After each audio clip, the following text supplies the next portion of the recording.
نحمده ونستعينه ونستغفره ونعوذ بالله من شرور أنفسنا ومن سيئات أعمالنا من يهده الله فلا مضل له ومن يضلله فلا هادي له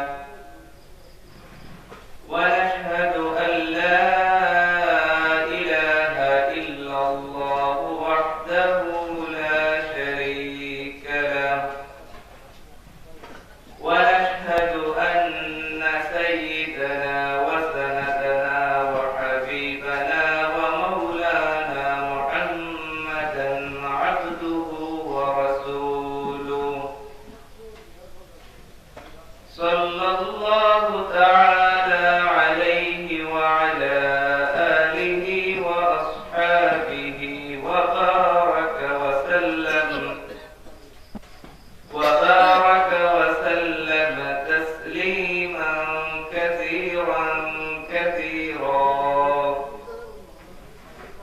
الذي أرسله الله تعالى بالحق بشيرا ونذيرا وداعيا إلى الله بإذنه وسراجا منيرا أما بعد فأعوذ بالله من الشيطان الرجيم بسم الله الرحمن الرحيم وما أرسلناك إلا رحمة للعالمين إن الله وملائكته يصلون على النبي يا أيها الذين آمنوا صلوا عليه وسلموا تسليما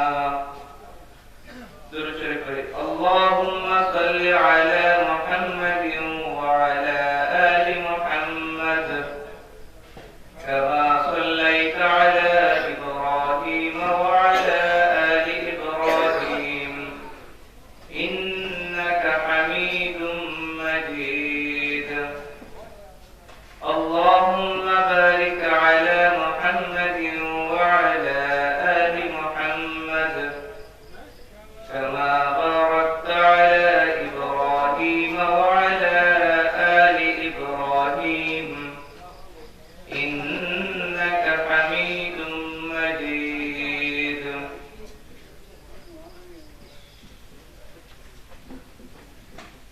হাজার বেতা বেদনার পরে ফিরে আসনি তুমি আপন ঘরে দিনের আলো তুমি ছড়িয়ে দিতে চলে গেলে মদিনায় মক্কা ছেড়ে হে রাসূল তোমাকে ভুলি আমি কেমন করে হে রাসূল তোমাকে ভুলি আমি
আসার বসার এবং কিছু কথা আমাকে বলার এবং আপনাদেরকে শোনার তৌফিক দান করেছেন, সেজন্য মহান রব্বুল আলামিনের দরবারে লাখ কোটি শুকরিয়া জানাই। আলহামদুলিল্লাহ।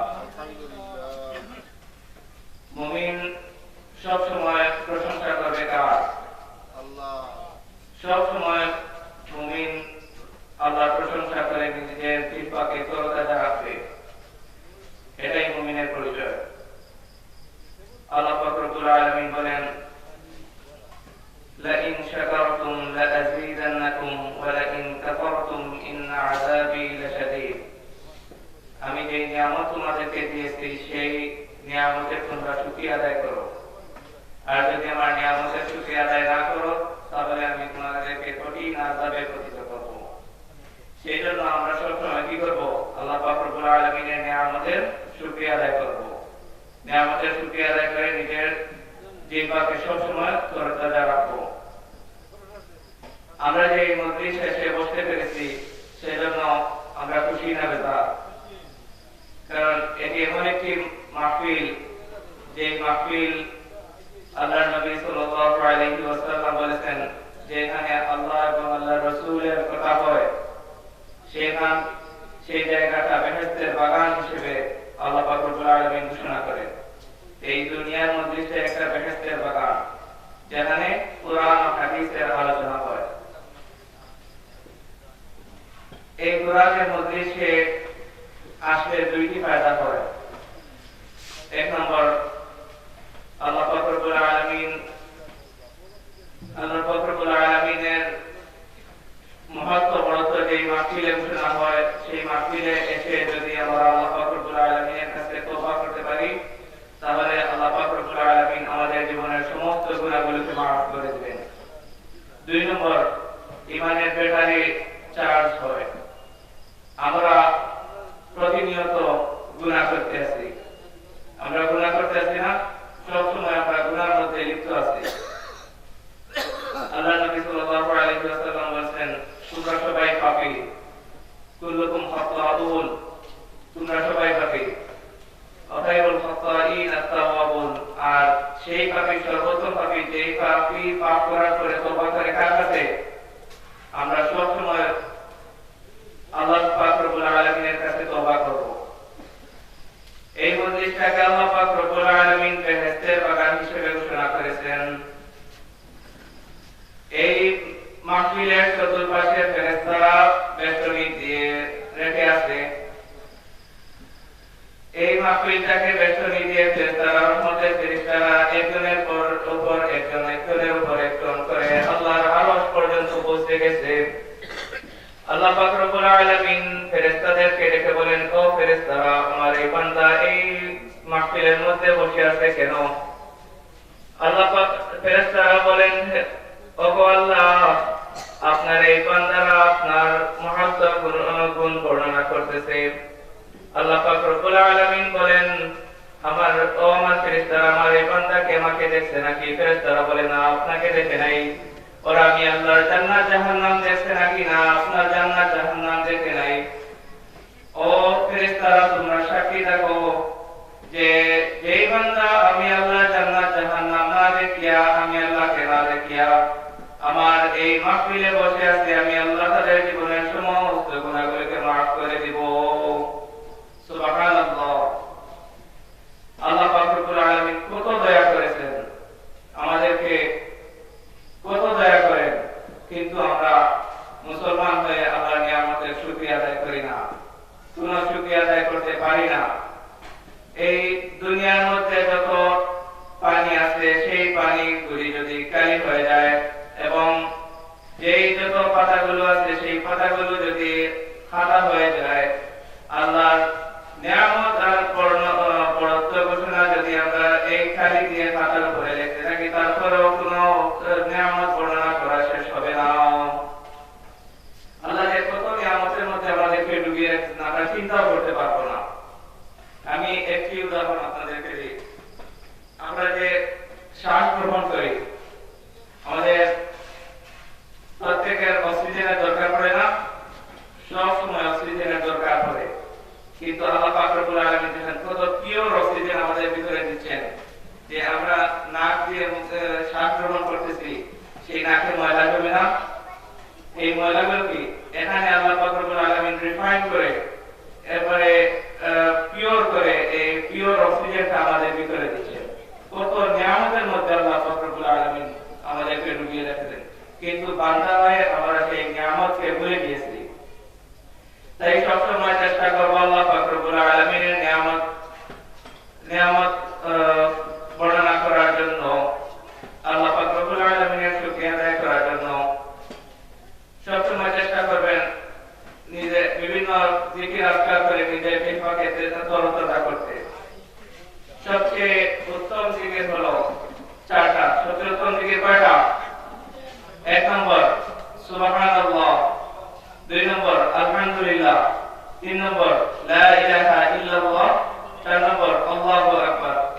চারটা জিকির হলো সর্বশ্রেষ্ঠ জিকির।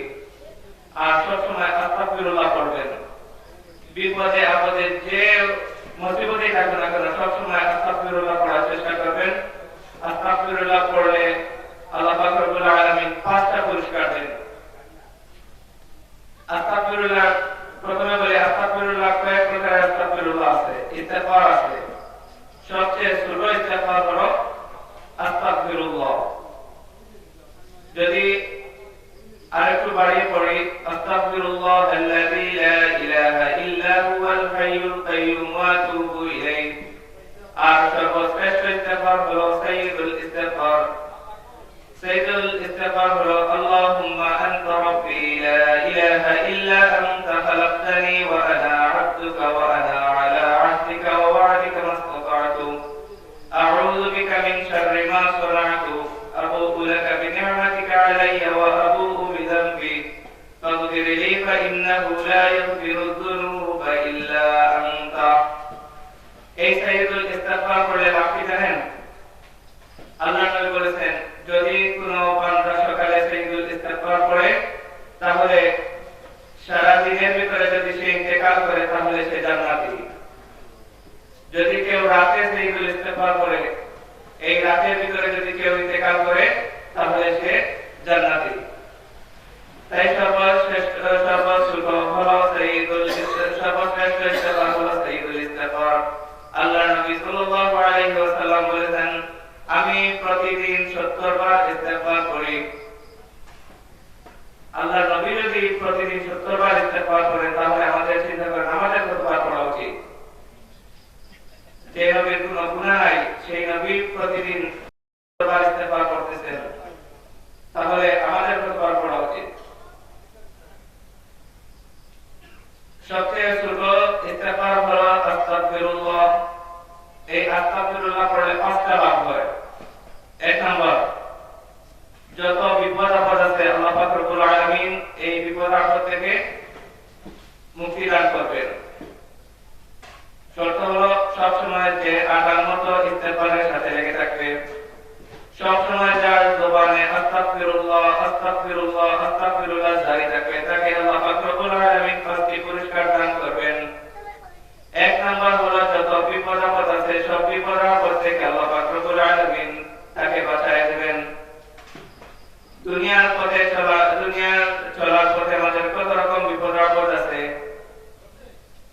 রাস্তাঘাটে চলতেছি হঠাৎ অ্যাক্সিডেন্ট হয়ে গেছে। এই রকম বিপদ আপদ থেকে আল্লাহ পাক রব্বুল আলামিন হেফাজত করবেন।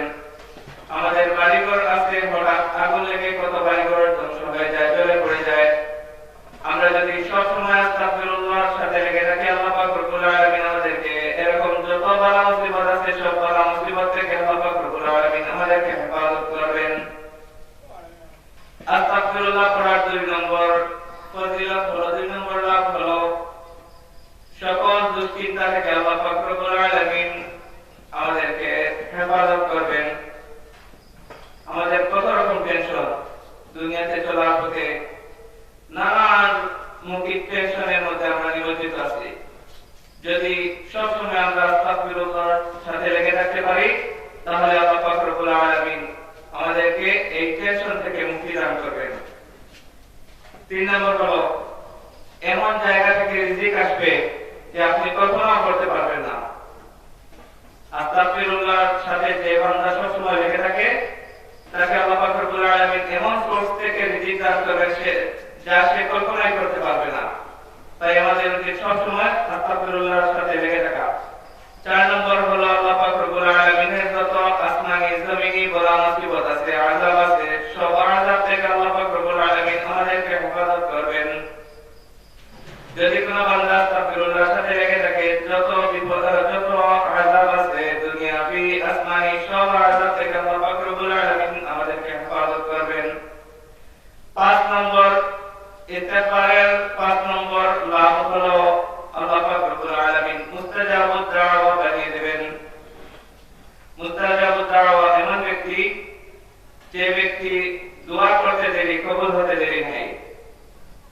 যে ব্যক্তি আল্লাহ পাক রব্বুল আলামিনের কাছে হাত তুলতে দেরি কিন্তু আল্লাহ পাক রব্বুল আলামিন তার দোয়া ফিরিয়ে দেন না। ইনি হচ্ছে মুস্তাজাবুদ দাওয়া।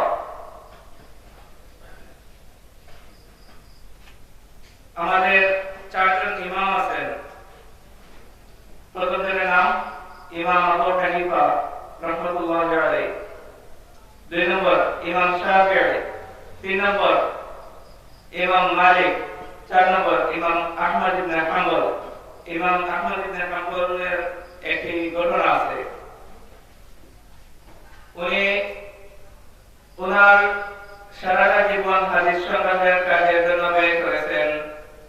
একদিন হাদিস সংগ্রহের জন্য অনেক দূর যাচ্ছেন। প্রতিমধ্যে রাস্তায় রাত কাটানোর প্রয়োজন হয়েছে। উনি একজন রুটি বিক্রেতার দোকানের পাশে গিয়ে বসেছেন। সেই রুটি বিক্রেতার দোকানের পাশে গিয়ে বসেছেন এবং দেখতেছেন ওই রুটি বিক্রেতা ওই আটা কালেক্ট করতেছে আস্তাগফিরুল্লাহ, আটা থেকে খামির বানাচ্ছে পড়তেছে আস্তাগফিরুল্লাহ, ওই আটা দিয়ে রুটি বানাচ্ছে তখন পড়তেছে আস্তাগফিরুল্লাহ। সব সময় শুধু সে আস্তাগফিরুল্লাহ পড়তেছে। উনি তো অবাক হয়ে গেলেন যে এই বান্দা এত আস্তাগফিরুল্লাহ পড়তেছে, কারণ কি? তখন উনি কৌতূহলবশত আল্লাহর বান্দাকে জিজ্ঞেস করলেন, হে আল্লাহর বান্দা, তুমি আসার পর থেকেই দেখতেছি তুমি সব সময় আস্তাগফিরুল্লাহ পড়তেছো, কারণ কি? এই বান্দা বলতেছে, ও আল্লাহর বান্দা, আমি সব সময় এই আস্তাগফিরুল্লাহ আমল করতে থাকি। আমি সব সময় আস্তাগফিরুল্লাহ আমল করার কারণে আল্লাহ পাক রব্বুল আলামিন আমাকে মুস্তাজাবুদ দাওয়া বানিয়ে দিয়েছেন। এই ফজিলত শুনে আমি সব সময় আস্তাগফিরুল্লাহর উপর আমল করি এবং আল্লাহ পাক রব্বুল আলামিন আমাকে মুস্তাজাবুদ দাওয়া বানিয়ে দিয়েছেন। তখন ইমাম আহমদ ইবনে হাম্বল অবাক হলেন যে তুমি মুস্তাজাবুদ দাওয়া হয়ে গেছো, তুমি যাই দোয়া করো আল্লাহ পাক রব্বুল আলামিন তাই কবুল করেন। বলতেছে, হ্যাঁ, আমি যাই দোয়া করি আল্লাহ পাক রব্বুল আলামিন তাই কবুল করেন। তখন ওই রুটি বিক্রেতা আবার বলতেছে, আমার জীবনে যত দোয়া করেছি সব দোয়া আল্লাহ পাক রব্বুল আলামিন কবুল করেছেন, শুধুমাত্র একটি দোয়া ব্যতীত। ওই আস্তাগফিরুল্লাহ পড়ার লাভ কি এটা বলার জন্য ঘটনা বলতেছি। তখন সে বলতেছে যে আমি জীবনে যত দোয়া করেছি সব দোয়া আল্লাহ পাক রব্বুল আলামিন আমাকে কবুল করেছেন, শুধুমাত্র একটি দোয়া ব্যতীত। সেই দোয়াটা কি? শুনেছি এই জামানার সবচেয়ে বড় মুহাদ্দিস ইমাম আহমদ ইবনে হাম্বল, আমার মনের বড় তামান্না, আমি আল্লাহর কাছে দোয়া করেছি, আল্লাহ তুমি আমাকে মরার আগে অন্তত একবার আহমদ ইবনে হাম্বলের কপালে চুমু দেওয়ার তৌফিক দান করো। তখন ইমাম আহমদ ইবনে হাম্বল নিজের চোখের পানি ধরে রাখতে পারলেন না। যুবককে জড়িয়ে ধরে বললেন, ও যুবক, তুমি যে আস্তাগফিরুল্লাহ পড়তেছো সেই আস্তাগফিরুল্লাহ পড়ার কারণে আল্লাহ তোমার এই দোয়াটাও কবুল করে দিয়েছেন। এই আমি হলাম আহমদ ইবনে হাম্বল। তখন যুবক আহমদ ইবনে হাম্বলকে জড়িয়ে ধরলেন, ধরার পরে কপালে চুমু দিলেন এবং আহমদ ইবনে হাম্বলকে বললেন, আল্লাহর কসম করে বলতেছি, এই আস্তাগফিরুল্লাহর উপর আমল করার কারণে আল্লাহ পাক রব্বুল আলামিন আমার জীবনের সমস্ত দোয়াগুলি কবুল করে দিয়েছেন, করে নিয়েছেন। সুবহানাল্লাহ। আল্লাহ পাক রব্বুল আলামিন আমাদেরকে সেই সব আমল করার তৌফিক দান করুন। আমি যে আয়াতে কারিমা আপনাদের সামনে তেলাওয়াত করেছি, ওয়ামা আরসালনা আরসালনাকা ইল্লা রাহমাতাল লিল আলামিন। আল্লাহ পাক রব্বুল আলামিন বলেছেন, আমি তোমাদের মাঝে এই নবীকে রহমত স্বরূপ প্রেরণ করেছি। এই দুনিয়া যত কিছু আছে, এই সাত আসমান, আরশ, কুরসি, লৌহ কলম, সিদরাতুল মুনতাহা, যত কিছু আছে সবগুলোর জন্য আল্লাহ পাক রব্বুল আলামিন হলেন রব, আর আমাদের নবী কি? রহমত। সবগুলোর জন্য আল্লাহ পাক, সবগুলোর রবকে আল্লাহ এবং সবগুলোর জন্য, সব আলমের জন্য রহমত হলেন আমাদের নবী সাল্লাল্লাহু আলাইহি ওয়াসাল্লাম। এই নবী করিম সাল্লাল্লাহু আলাইহি ওয়াসাল্লামকে আমাদের মাঝে পাঠিয়েছেন এবং কিতাবে খানা দিয়েছেন। সেই কিতাবের উপর যদি আমরা আমল করতে পারি তাহলে আল্লাহ পাক রব্বুল আলামিন আমাদের জীবনের সমস্ত গুনাহগুলি মাফ করে পরকালীন জীবনে আমাদেরকে জান্নাত দিয়ে দিবেন। এই নবীর কথার উপরে যদি আমরা চলতে পারি, নবীর দেহানুপাতে যদি আমরা চলতে পারি, তাহলে আল্লাহ পাক রব্বুল আলামিন আমাদেরকে এই দুনিয়ার ক্ষণস্থায়ী দুনিয়ার জীবন শেষে আল্লাহ পাক রব্বুল আলামিন আমাদেরকে আখিরাতে চিরস্থায়ী সুখের জান্নাতে আসীন করবেন। আসলে সময় সংক্ষিপ্ত, সেজন্য বিস্তারিত কথা বলতে পারলাম না। শুধুমাত্র একটাই বলবো, আল্লাহ পাক রব্বুল আলামিন আমাদেরকে নবীজির দেখানো পথে নবীজির আদর্শকে মেনে চলার তৌফিক দান করুন এবং আল্লাহ পাক রব্বুল আলামিনের যত হুকুম আহকাম আছে সেগুলো মেনে চলার তৌফিক দান করুন। আর সর্বোপরি একটি রিকোয়েস্ট করব, আল্লাহ পাক রব্বুল আলামিন আমাদেরকে এই ছোট্ট দুনিয়ায় পাঠিয়েছেন। আমরা যত গুনাহ করি না কেন চেষ্টা করবেন কখনো যেন শিরকের গুনাহ না হয়। শিরক এমন একটি গুনাহ যে গুনাহ কখনো তওবা ছাড়া মাফ হয় না। যতক্ষণ পর্যন্ত ঈমান না আসে ততক্ষণ পর্যন্ত এই শিরকের গুনাহ আল্লাহ পাক রব্বুল আলামিন মাফ করেন না। তাই চেষ্টা করবেন আমরা যত গুনাহ করি না কেন, আশা তো আছে আল্লাহ পাক রব্বুল আলামিনের কাছে ফাঁকি দিলে তওবা করলে আল্লাহ পাক আমাদেরকে মাফ করে দিবেন। কিন্তু শিরকের যদি গুনাহ করে থাকি তাহলে আল্লাহ পাক রব্বুল আলামিন যতক্ষণ পর্যন্ত পুনরায় ঈমান না এনেছেন ততক্ষণ পর্যন্ত আল্লাহ পাক রব্বুল আলামিন কখনো ক্ষমা করবেন না। কিন্তু আমাদের আজকাল দুনিয়ায় দেখা যাচ্ছে প্রতিনিয়ত আমরা কি করতেছি, শিরকের গুনাহে লিপ্ত আছি। আমরা শুধু মনে করি আমরা আল্লাহর সাথে শরীক করলে হয়তো এটা গুনাহ। হ্যাঁ, এটা অবশ্যই বড় গুনাহ, কিন্তু অনেক ছোট গুনাহ আছে যেগুলো শিরকের অন্তর্ভুক্ত, যেগুলো আমাদের ঈমানকে ধ্বংস করে ফেলতেছে, কিন্তু আমরা এগুলো কবর করতেছি না। তাই সবসময় চেষ্টা করব আমাদের ঈমানকে হেফাজত করার জন্য। ঈমান এমন একটি দামি সম্পদ, যদি আপনার ঈমান থাকে আর পাহাড় পরিমাণ গুনাহ নিয়েও যদি আল্লাহ পাক রব্বুল আলামিনের দরবারে কিয়ামতের ময়দানে হাজির হন, আল্লাহ পাক রব্বুল আলামিন বলবেন, হে আমার বান্দা, তুমি পাহাড় পরিমাণ গুনাহ নিয়ে আমার কাছে হাজির হয়েছো। যদি এই গুনাহর মধ্যে শিরকের গুনাহ না থাকে তাহলে আমি আমার রহমতের সাগর দিয়ে তোমার এই পাহাড় পরিমাণ গুনাহগুলোকে মাফ করে দেব। তাই সব সময় চেষ্টা করবেন যত গুনাহ হয়ে যাক না কেন, কিন্তু আমরা প্রতিক্ষণে আমরা তওবা করে ফেলবো এবং আল্লাহ পাক রব্বুল আলামিনের কাছে মাফি চাইবো এবং নিজের চরিত্রকে সবসময় সুন্দর রাখার চেষ্টা করব। আল্লাহ নবী সাল্লাল্লাহু আলাইহি ওয়াসাল্লাম বলেছেন, কিয়ামতের ময়দানে দুইটি জিনিস খুবই উপকারী। এক নম্বর তাকওয়াল্লাহ, আল্লাহর ভয়। দুই নম্বর হুসনুল খুলুক, যেটা আপনার মিজানের পাল্লাকে ভারী করবে। তাই চরিত্রকে চেষ্টা করবেন সুন্দর করার জন্য। যত ফিতনা ফাসাদ আছে সেগুলো থেকে বেঁচে থাকার চেষ্টা করবেন। আল্লাহ পাক রব্বুল আলামিন যে কথাগুলো বললাম সর্বপ্রথম আমাকে আমল করার তৌফিক দান করুন এবং আপনাদেরকেও সেই কথাগুলো আমল করার তৌফিক দান করুন। সাল্লাল্লাহু আলা সাইয়্যিদিনা মাওলানা মুহাম্মদ ওয়া আলা আলিহি ওয়া আসহাবিহি ওয়া সাল্লাম। আস্তাগফিরুল্লাহ ইন্নাল্লাহা গফুরুর রহিম। আস্তাগফিরুল্লাহ ইন্নাল্লাহা গফুরুর রহিম। আলহামদুলিল্লাহি রাব্বিল আলামিন। والصلاة والسلام على رسوله محمد وعلى آله وأصحابه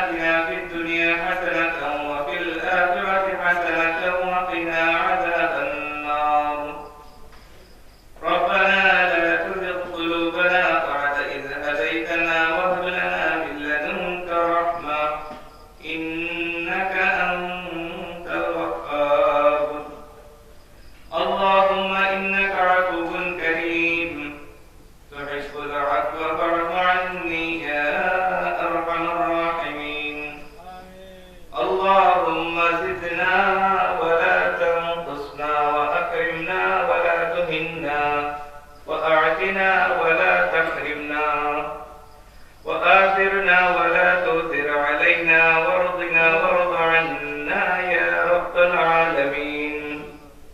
اللهم اغفر لنا ولوالدينا رب ارحمهما كما ربياني صغيرا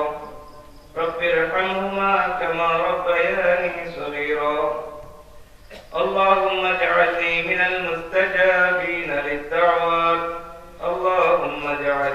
المستجابين للدعوات يا الله يا أرحم الراحمين يا أكرم لك من الله مهرباني করি আমরা জীবনের সমস্ত গুনাহ থেকে মাফ করে দাও يا الله يا أرحم الراحمين يا أكرم لك من الله يا الله তুমি কবুল মঞ্জুর ফরমাও আল্লাহ এর ওসিলা করে জীবনের সমস্ত গুনাহ থেকে মাফ করে দাও আল্লাহ কবর দেওয়ার আগে কবর সমাজ করার তৌফিক দান ফরমাও আল্লাহ তোমার আলাইহিস সালাম থেকে নিয়ে পর্যন্ত কোন মুমিন মুমিনাত কবর কবরবাসী আল্লাহ সবাইকে তুমি মাফ করে দাও আল্লাহ আমরা জিন্দা আল্লাহ তুমি আমাদের পূর্ণ হেদায়েত দান ফরমাও ইয়া আল্লাহ আল্লাহ যারা অসুস্থ আল্লাহ সবাইকে পূর্ণ সুস্থতা দান ফরমাও আল্লাহ হসপিটালে ক্লিনিকে বাড়ি যারা বড় বড় বিমার নিয়ে অসুস্থ নিয়ে আসেন আল্লাহ সবাইকে তুমি পূর্ণ সুস্থতা দান ফরমাও ইয়া আল্লাহ তোমার খুশি মতো আল্লাহ দুনিয়া চলার তৌফিক দান ফরমাও আল্লাহ যেদিন হায়াত শেষ হয়ে গেল আল্লাহ ঈমান সহিত মওত দান ফরমাও আল্লাহ আমরা এই গ্রামটাকে তুমি শান্তির গ্রাম বানিয়ে দাও আল্লাহ এই দেশটাকে তুমি শান্তির দেশ বানিয়ে দাও আল্লাহ পরস্পর হিংসা বিদ্বেষ কইলে মিল মহব্বত নিয়ে চলার তৌফিক দান ফরমাও وصلى الله تعالى على خير خلقه محمد وعلى آله وأصحابه أجمعين آمين